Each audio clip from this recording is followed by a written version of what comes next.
मित्रों, क्या आपको पता है गोमाता ने समस्त स्त्रियों को ऐसा कौन सा श्राप दिया था जिसकी वजह से आज तक समस्त नारी जाति व श्राप भोगना पड़ रहा है?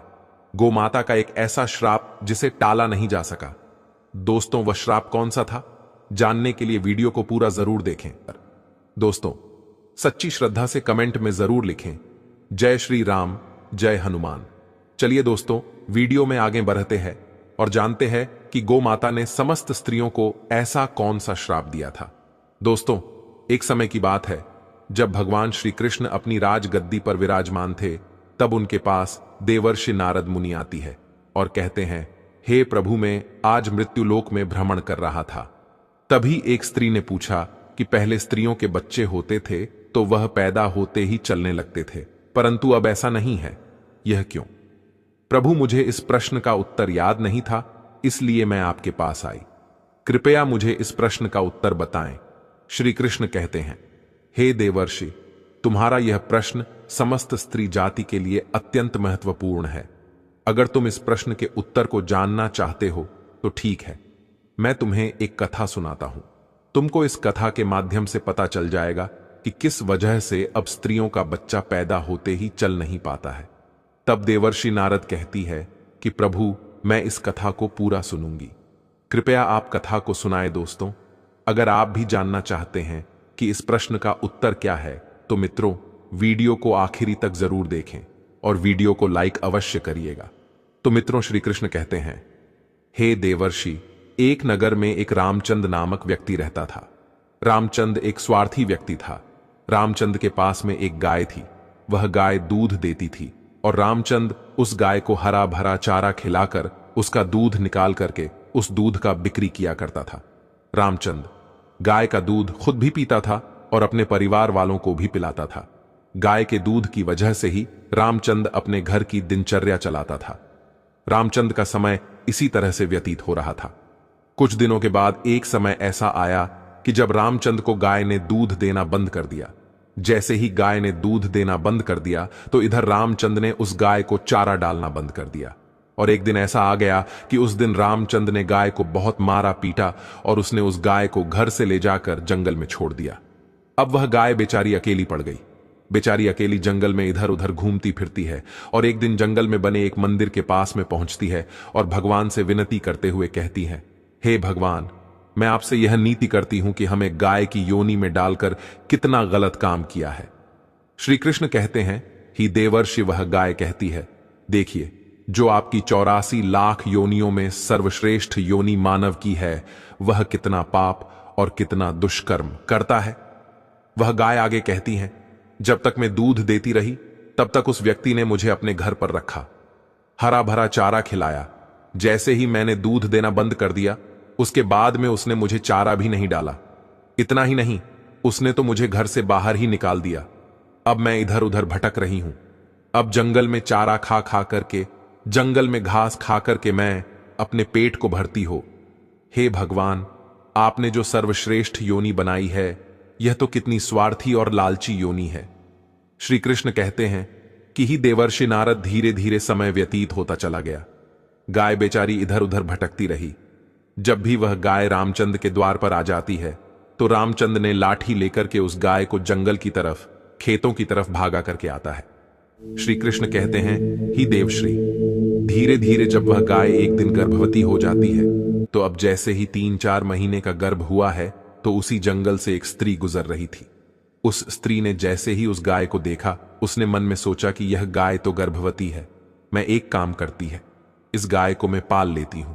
जब इसका बच्चा हो जाएगा तो यही गाय मुझे दूध देने लगेगी, तब मैं इसका दूध खुद भी होंगी और साथ ही अपने परिवार वालों को भी पिलागी और बिक्री भी करूंगी।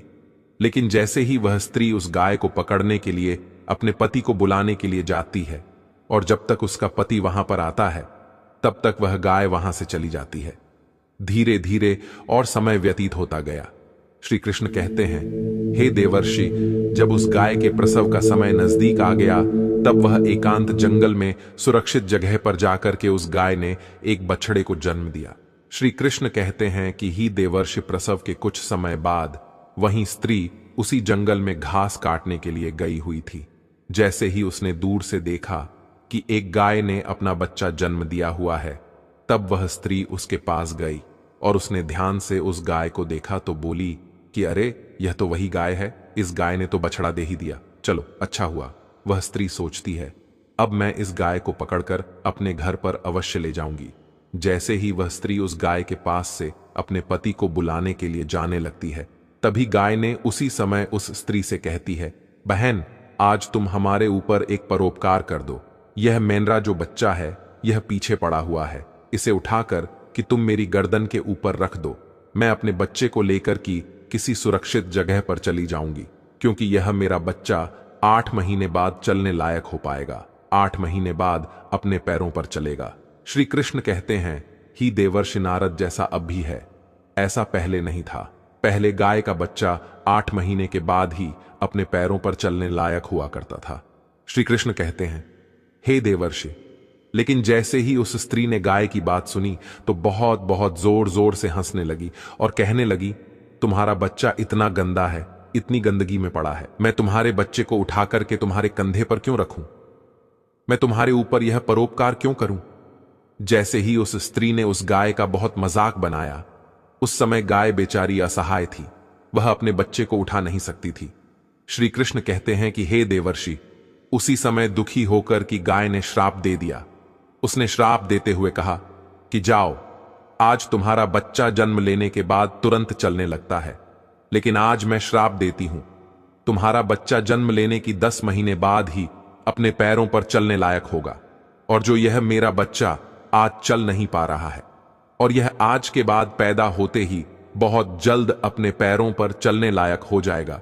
श्री कृष्ण कहते हैं, ही देवर्षि, इसी श्राप के कारण स्त्रियों का बच्चा जन्म लेते ही अपने पैरों पर चल नहीं पाता।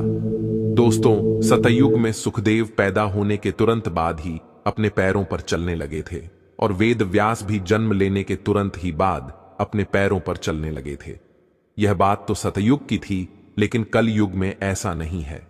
कलयुग में बच्चे को अपने पैरों पर चलने के लिए कम से कम 9 से 10 महीने लग जाते। इसका कारण यही है क्योंकि गाय ने समस्त स्त्री जाति को श्राप दे दिया था।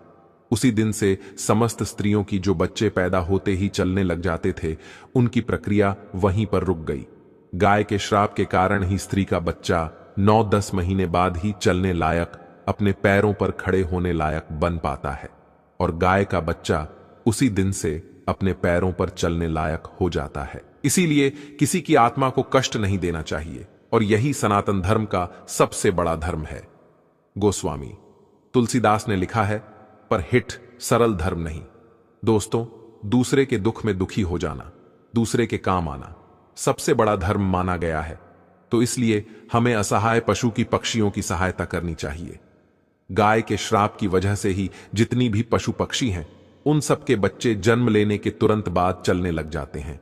लेकिन स्त्रियों के बच्चों पर इसका विपरीत प्रभाव पड़ा कि जन्म के तुरंत बाद स्त्री का बच्चा चलने लायक नहीं बन पाता। एक स्त्री की गलती से आज समस्त मानव जाति की महिलाओं को श्राप का खामियाजा आज भी भुगतना पड़ रहा है। मित्रों, आपको यह जानकारी कैसी लगी? हमें कमेंट में अवश्य बताइएगा और कमेंट में जय श्री राम अवश्य लिखना।